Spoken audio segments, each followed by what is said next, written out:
So now we're going to talk about what you're practicing right now. You're doing the complete performance organ work of Johann Sebastian Bach. Tell us about that. It's his 275th anniversary of his death. Yes, in 2025. And he's still relevant. Oh, yeah. Super relevant. So that's a very big project because he wrote about 18 hours of organ music, and his organ music is no joke. Sometimes one page of his organ music can take, I don't know, 5 hours, 10 hours to learn. And my complete Bach organ music volumes, they're about this big of a stack.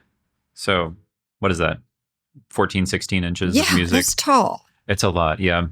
That's sheet music? Uh-huh, yeah. How much music did this guy make? Tons. Yeah, he was sort of unfathomably prolific. And historians still don't understand how he did everything he did because he composed like someone who had nothing else to do, but he had a lot of other stuff to do. What did he do? Well, it depends on... Besides perform? Depends on which part of his career we're talking about. But if we're talking about like the end of his career, the last 20-some years, which he spent in Leipzig, then he was conducting... Which he spent where? In Leipzig, Germany. Oh. He was doing services, playing and conducting. He was preparing the orchestra for all of these services because they almost always had orchestra and choir. He had to compose a new large work called a cantata every week, which those cantatas can sometimes be 20, 30 minutes. So he wrote a new one every week. And then he had to orchestrate it and copy out the parts. And then he also had to teach Latin and math and whatever else was needed of him. And then he was also doing sort of civil or civic musical duties like conducting for concerts and special services for like, I mean, he has some funny secular pieces like a coffee cantata. And What's that? Drink coffee and listen to it? Yeah, it's a piece about coffee. Does it have words? Yeah.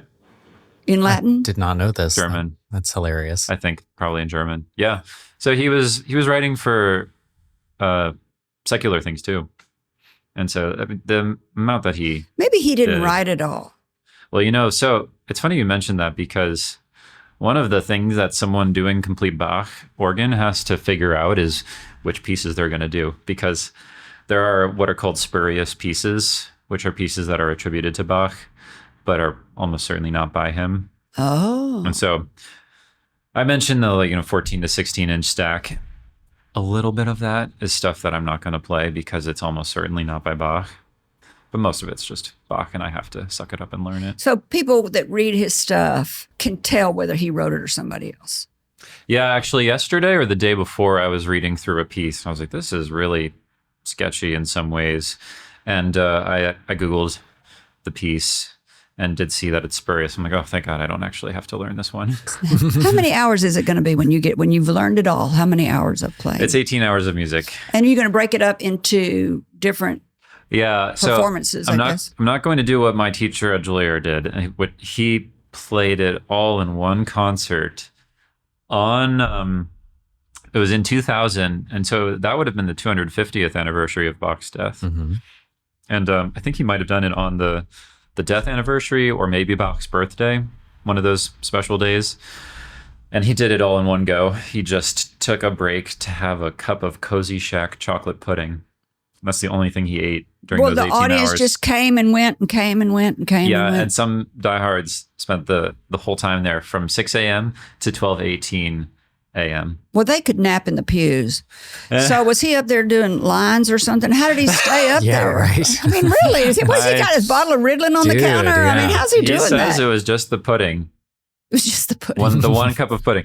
Little chocolate. Get your bread. Yeah. So I'm not doing that. No, thank you. That sounds like it would be really hard on you. No, I couldn't do that. No. So I'm doing mostly these Wednesday lunchtime recitals at Trinity. Wednesday is at 12:15, so for just 30 minutes every week. There's one exception, which is on July 28th, Bach's death anniversary. I'll do what's called Klavierbung 3, which is his largest organ work, and that's about an hour 45. And I'll do that all in one go that night. In an evening? Yeah. When are you starting this? January 8th. So January 1st is New Year's Day. I don't expect anybody to want to come listen to Bach on New Year's Day, so we're starting the next week. It's 30 minutes Wednesdays at noon? 12:15, starting on January 8th. And so I think it's a cool opportunity. If you've got Wednesday afternoons available to you, come by Trinity and treat yourself to a half hour of Bach's organ music. If you enjoyed this video, be sure to check out the full interview on the right side of the screen. Want to see more of Kerry's interviews? Subscribe to our YouTube channel to stay up to date with all of her latest shows. And as always, thank you for watching.